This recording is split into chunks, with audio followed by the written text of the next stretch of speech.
Revision करने का नया तरीका। सबसे महत्वपूर्ण बिंदु जो है motion of a charge particle in uniform magnetic field. Sir बताएंगे आंसर, मैं पूछूंगा सवाल। सर पहला सवाल, shoot. What is the direction of magnetic force on a moving charge according to Fleming's left hand rule? तो अब फ्लेमिंग्स लेफ्ट हैंड रूल की जगह आप राइट हैंड रूल इस्तेमाल करिए। वी की दिशा में जिस तरह चार्ज पार्टिकल चल रहा है उस दिशा में आपकी अपनी उंगलियां करिए वी की दिशा में, और बी की तरफ अपना पाम रखिए, और अंगूठा आपको बताएगा कि किधर की तरफ आपका फोर्स लग रहा है। क्यू वी क्रॉस बी है, तो वी क्रॉस बी करके अगर ये चार्ज पार्टिकल निगेटिव होगा तो ऑब्वियसली फोर्स की दिशा बदल जाएगी। फोर्स का फॉर्मूला सिर्फ याद रखिए, Q V cross B. V की तरफ फिंगर्स, बी की तरफ कर्ल, बी अंगूठा will give the answer. V की तरफ फिंगर्स, राइट हैंड का। What is the shape of trajectory when a charged particle enters a magnetic field with velocity perpendicular to the field?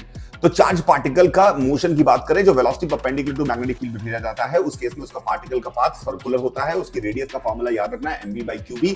इस mv/qb को लिखने के और भी तरीके हैं, p/qb भी लिख सकते हैं। इसको लिखने का और तीसरा तरीका है √2mk/qb। k is the kinetic energy. तीनों फॉर्मूले आपको याद होने चाहिए, और याद रखिएगा काइनेटिक एनर्जी देने का तरीका हमेशा होता है कि चार्ज पार्टिकल को वो पहले एक्सेलरेट करेगा किसी इलेक्ट्रिक फील्ड में। उस केस में आप उसका काइनेटिक एनर्जी लिख सकते हैं qvi-vf, because this is the work done and work done will give the kinetic energy. This is how you will remember what is the kinetic energy of the charge particle.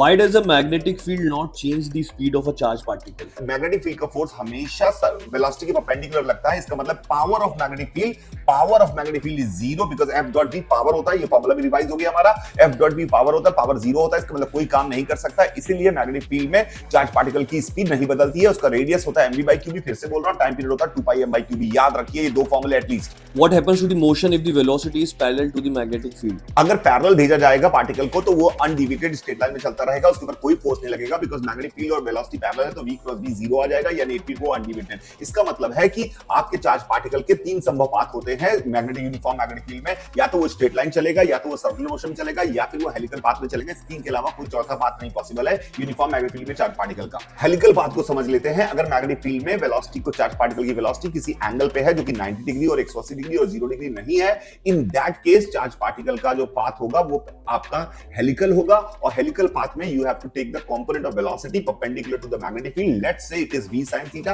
then it will draw a circle of projected circle। जिस projected circle में radius of curvature नहीं है, projected circle है, जिस projected circle का radius होगा mv sin theta cos theta, जो भी आपने परपेंडिकुलर कंपोनेंट निकाला है, अपॉन qb। टाइम पीरियड होगा 2πm/qb, और इस समय में वो जितना आगे बढ़ जाएगा, बिकॉज़ हेलिकल वैसा होता है जैसा आपका नोटबुक में बना रहता है, स्प्रिंग जैसा बना होता है। स्प्रिंग वाला जो होता है, जैसे स्पाइरल वाइंडिंग आप लोग गरीबों की तरह बोलते हैं, स्पाइरल नहीं, हेलिकल वाइंडिंग होती है, याद रखना। वो हेलिकल वाइंडिंग का पिच होता है 2πm/qb। 2πm/qb is the time period into velocity component in the direction of magnetic field से मल्टीप्लाई करके आ जाता है। Thank you very much.